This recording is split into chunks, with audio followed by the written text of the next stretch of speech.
Hey everyone, and welcome to another video. So today we're taking a look at tvOS 15.4. So this was released yesterday on Monday the 14th of March, and with it comes a few new features. A lot of them are just behind the hood kind of updates, but there is one HomeKit feature that has been updated, which I thought I'd make a video and let you know about. So firstly, I just want to get all the other extra stuff out of the way. So in terms of the sort of release notes, the only real other feature apart from the HomeKit edition is captive Wi-Fi network support. So this is something where it allows you to use your iPhone in order to connect to Wi-Fi networks when you're out and about. So if you take your Apple TV with you to maybe to college, to university, or to a hotel or dorms, then that's where this particular feature would come in useful. And aside from that, I believe there are also some Apple Watch updates. So the Apple Watch update that kind of ties into tvOS 15.4 with regards to purchases. So now whenever you're trying to buy something on your Apple TV, any TV show, movie, anything, music, whatever, so you can now use your Apple Watch to make those payments directly rather than having to use your iPhone. Okay, so now coming on to the HomeKit features, and it's essentially giving you the option to have picture-in-picture enabled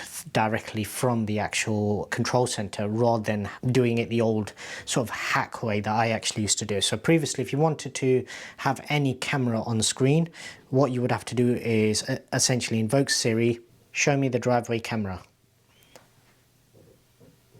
You'd have to put in the command, and then it'd obviously give you this, and then it would then give you an option to drop this down as a sort of separate window. If you went directly into it from any content just through Control Center, there was no option. So what I'll do is I'll just put a little clip up now showing what used to happen on the old one. So whenever you brought up Control Center and you went into it directly, it gave you the option to either use any switches, any other items located within that zone, if you like, and it gave you the option to go back to the sort of multi-screen of cameras. Whereas now, if you take a look at what we get now, so if we come into the HomeKit icon now from Control Center, it now gives us direct access to all of them. But then if I click into it, and this is exactly the same no matter which one you're on, this was the original option. So basically this is linked to any switches, bulbs, any devices that are connected in that same zone. So this for me is outside. That's what I've got it set as. So as you can see, it's got the back garden as well as the porch light. So I could control both of those directly from there. This would take you directly back to the sort of multi-screen of all of your cameras. And then this is the new option where it gives you the picture-in-picture option. The clever thing about this is depending on what you're doing, let's see if it actually works. Yeah, so as you can see, it kind of pops around depending on what you're actually doing on screen.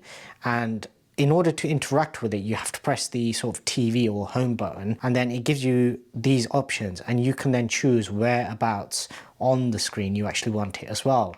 And similarly, again, as I say, if I just leave it there and then just press menu to come back out of that, whenever I interact with any menu throughout the apps, it will actually automatically move, so it's not blocking any of your content. That was one thing that I did used to do previously, where it would automatically just block your content, and you could either have it there in the bottom left or you had to get rid of it. There was no other options. Now you can actually go throughout the app, you can play something, and it will literally just stay there for as long as you want it. And then in order to interact with it, you press the TV button, and then if you want to get rid of it, you can just press the X, and that's it, that's gone.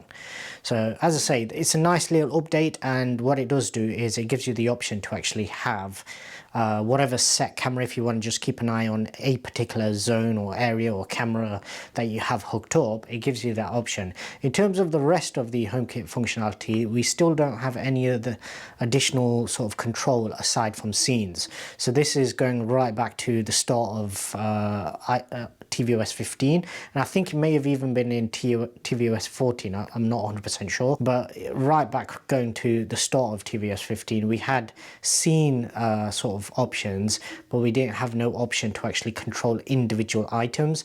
I would still like that.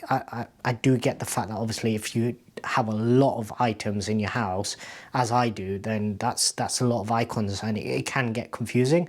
So if they just come up with some sort of similar way to how you have HomeKit on your phone, where you can separate it by rooms, separate by groups, or just set your favorites, rather than just having your favorite scenes, I would like to have control over my favorite devices directly from the control center as well. That's it for the updates. I'm sure there will be other performance updates, and I believe there are also some updates in the Apple TV app itself with regards to Up Next. So if you do use Watch Now, then it will actually update additional shows. I don't actually use any of these, that's why it's not going to work for me. But what it will do is it will give you the Up Next for additional shows as well as Apple TV's content as well. So there are a few changes, and I have also noticed a few little tweaks to the actual UI as well. So the actual user interface whenever you're in content, when you're playing something back, certain apps do look slightly different, literally just icon changes and things like that. So no major updates apart from that one HomeKit update. Anyway, that's it for this particular video. If you did enjoy it, then please do give it a thumbs up. Also, if you haven't already done so, please do subscribe and hit the notification bell. That way you won't miss out on any future videos. And until the next one, thanks very much for watching.